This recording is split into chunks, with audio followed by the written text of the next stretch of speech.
రాష్ట్రానికి తీవ్రమైన నష్టం జరిగింది. ఆ విషయమే ప్రజలకు చెప్తూ మీరందరూ కూడా ఒక్కొక్కసారి రాగద్వేషాలకు అతీతంగా ఇప్పటికి కూడా 11 సీట్లే వీళ్ళు గెలిచారు. కొంతమంది ఓట్లేశారు. ఓట్లేసిన వ్యక్తులు కూడా మీరు ఒక్కసారి ఆలోచించుకోండి. ఇలాంటి వ్యక్తికి ఓటేయడం భావ్యమా? అలాంటి వ్యక్తులు రాజకీయాలకు అర్హులా? ఇలాంటి వాళ్ళని మనం సహకరిస్తామా? ఒకవేళ ఇలాంటి వ్యక్తులు కానీ రాష్ట్రంలో కానీ రాజకీయాల్లో ఉంటే భవిష్యత్ ఏమవుతుంది అనే విషయం కూడా ప్రజలందరూ అర్థం చేసుకోవాల్సిన అవసరం ఉంది. ఇది మనందరి భవిష్యత్తు, మన పిల్లల భవిష్యత్తు. కాబట్టి మనం అందరం కూడా ఎక్కడికక్కడ కొంతమంది అనుకుంటారు మాకేం సంబంధం అమరావతి అని, మాకేం సంబంధం పోలవరం అని, అభివృద్ధి అంటే అదేంటని. అట్లా కాకుండా అభివృద్ధి జరిగితే మీ జీవితాలు బాగుపడతాయి. ఈరోజు ఏ గవర్నమెంట్ అయినా సరే ప్రభుత్వ విధానాల ద్వారా ప్రజా జీవితాలను మారుస్తుంది. అటు కేంద్ర ప్రభుత్వంలో ఉండే నరేంద్ర మోడీ గారు కానీ, వివిధ రాష్ట్రాల్లో ఉండే రాష్ట్ర ముఖ్యమంత్రులు కానీ, ఇక్కడ ప్రభుత్వం కానీ మీ జీవితాల్లో వెసులుబాటు తీసుకురావడం, మీ జీవితాల్ని బాగు చేయడం, ఒక పక్క సంక్షేమ కార్యక్రమాలు చేస్తూనే ఇంకొక పక్క అభివృద్ధి కార్యక్రమాలు చేస్తూ తాత్కాలికంగా మీకు వెసులుబాటు ఇవ్వడమే కాకుండా దీర్ఘకాలంలో మీ జీవితాలకు వెలుగొచ్చే విధంగా చేయాల్సిన బాధ్యత ప్రభుత్వాలపైన ఉంది. ఈరోజు హైదరాబాద్ని అభివృద్ధి చేశాం. దాని ఫలితాలు అక్కడ ప్రజానీకం ఎంజాయ్ చేస్తున్నారు. అదొక తృప్తి నాకు. ఆ రోజు నేను వేసినటువంటి ప్రతి ఒక్క కార్యక్రమం చేసిన అభివృద్ధి కానీ, లేకపోతే వేసిన ఫౌండేషన్లు కానీ, ఆలోచనలు కానీ ఏది పెండింగ్ పెట్టకుండా ప్రతి ఒక్క ముఖ్యమంత్రి చేతనైనంత వరకు ముందుకు తీసుకెళ్లారు. చేత కాకపోతే వదిలిపెట్టారు. ఎవడు విధ్వంసం చేయలా. కానీ ఇక్కడికి వచ్చే కొందికి విధ్వంసం జరిగే పరిస్థితి వచ్చింది.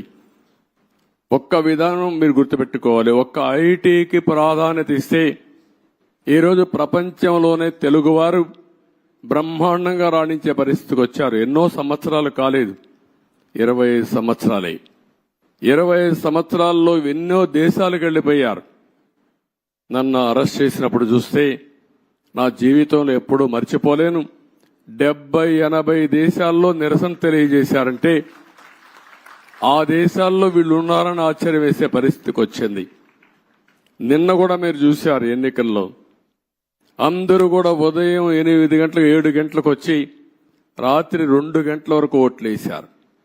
బయట ప్రాంతాల్లో ఉండే చిన్న చిన్న పనులు చేసుకునేవాళ్ళు, ఇంటి పనులు చేసుకునేవాళ్ళు పని వదిలిపెట్టి వాళ్ళు భోజనం ప్యాకెట్ తీసుకొచ్చి నేరుగా ఓటేసి మళ్లీ వెళ్లారు వాళ్ళ ఖర్చులతో. ఎక్కడో అమెరికా, ఆస్ట్రేలియా లేకపోతే ప్రపంచంలో వేరే దేశాల్లో ఉంటే లక్షల రూపాయలు ఖర్చు పెట్టుకుని వచ్చి ఓటేసి వాళ్ళ బాధ్యత నిర్వహించారు.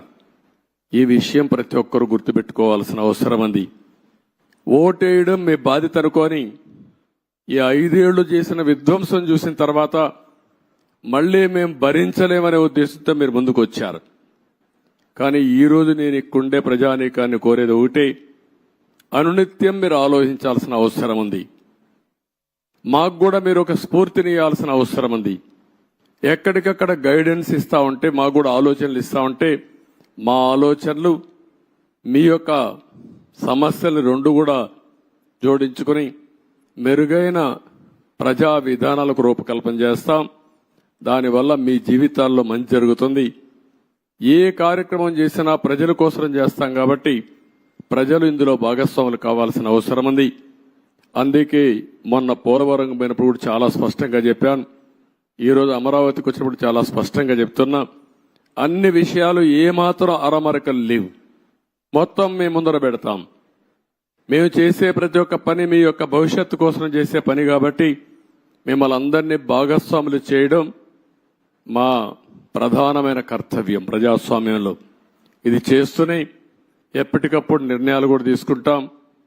ఎవరైతే తప్పుడు పనులు చేసి కడాన కంకర కూడా దొంగిలించారో అలాంటి వాళ్ళని క్షమించడం కరెక్ట్ కాదు. వీళ్ళకి అలవాటు అయిపోయింది.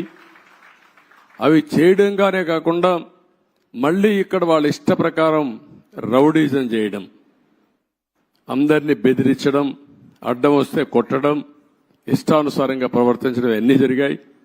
అవన్నీ కూడా ఏ మాత్రం కూడా ఎవ్వడి ఆటలు ఎక్కడ జాగవు, జరగనీయం. అవసరమైతే నిర్మోహమాటంగా అణిచివేస్తాం తప్ప ఇష్టానుసారంగా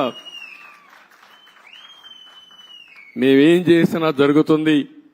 రౌడీజం చేస్తాం, రాజకీయాన్ని అడ్డం పెట్టుకుంటామంటే మాత్రం అది జరగనీయకుండా చేస్తారని చెప్పి కూడా మీ అందరికీ హామీ ఇస్తూ మరొక్కసారి అందరికి కూడా ఇక్కడే రైతాంగానికి మనస్ఫూర్తిగా నమస్కారాలు.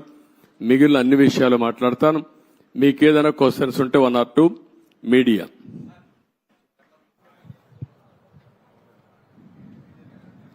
చెప్పండి.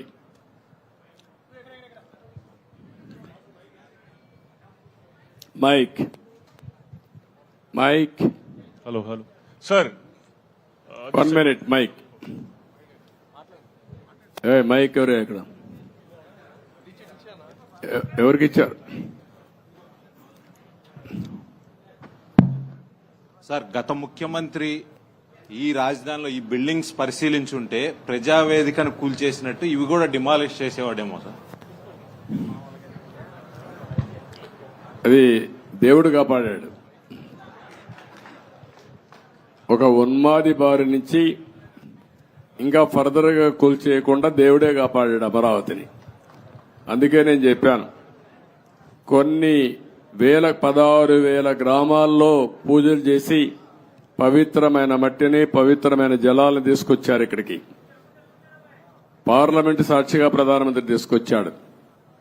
మొత్తం ప్రార్థనాలయాలు దేశంలో విదేశాల్లో నుంచి తీసుకొచ్చాం. పవిత్రమైన వ్యక్తులు పుట్టిన జన్మస్థలం నుంచి కూడా, అంటే స్ఫూర్తిదాయకంగా ఫ్రీడమ్ ఫైటర్స్ అన్ని వాళ్లే కాపాడారు. కాబట్టి మీరు కూడా కష్టపడ్డారు, రైతులు పోరాడారు, దేవుళ్ళు సహకరించారు. సార్, 5 సంవత్సరాల నుంచి ఏదైతే నిర్లక్ష్యానికి వదిలేశారో ఈ దాదాపు 80-90% కంప్లీట్ అయింది. అవి ఎక్కడ కూడా చెక్కు చెదరలా, యాజ్ ఇట్ ఈస్ గా ఉంది. అంటే మన నిర్మాణం కానీ అంతా కూడా బాగానే ఉంది. అన్ని పూర్తి చేయడానికి దాని టైం బాండ్ పెట్టుకుంటారా? ఒక 3 years కానీ అలా పెట్టుకుని దానికి